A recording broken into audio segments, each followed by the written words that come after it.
Précision à propos de transport maintenant, les réunions du débat public sur le projet de ligne à grande vitesse Paris-Orléans-Clermont-Lyon sont désormais terminées. Le dernier rendez-vous a eu lieu hier soir à Orléans devant 400 personnes. Malgré le consensus politique affiché, des voix divergentes se font tout de même entendre. Le reportage de Pierre Bouchenot et Amélie Rigodanzo.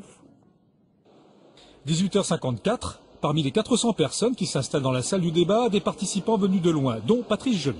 Je suis président du conseil général de la Nièvre. Les élus, ils sont là en effet. Ça tombe bien, ce sont leurs contribuables qui devront financer les 13 milliards de la réalisation éventuelle de cette LGV. Aujourd'hui, on est sur des projets qui ne se financent pas, qui ne s'auto-financent pas par l'usager, par les voyageurs qui prendront le train. Dans ce cas, effectivement, on doit faire appel à des subventions publiques.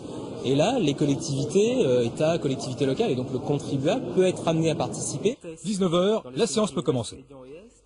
Nous sommes réunis donc pour l'ultime étape de ces débats publics sur le projet POC.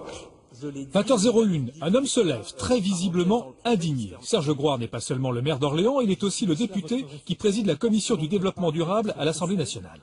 Et je ressens malheureusement ce débat comme étant biaisé.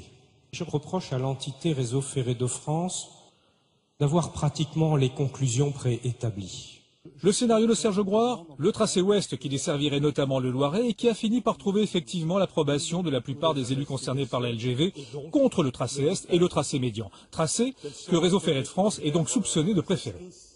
20h16, un tout autre type d'indignation s'exprime dans la salle. François Thiollet, élu écologiste de Blois, remet en cause, lui, le fondement même d'un endettement massif, pour les 20 ans qui viennent, au seul profit des TGV en France. Notre commission... Pourtant, le TGV, c'est environ 300 000 usagers sur 5 millions d'usagers de la SNCF, soit un usager du TGV pour 15 pour le reste du réseau.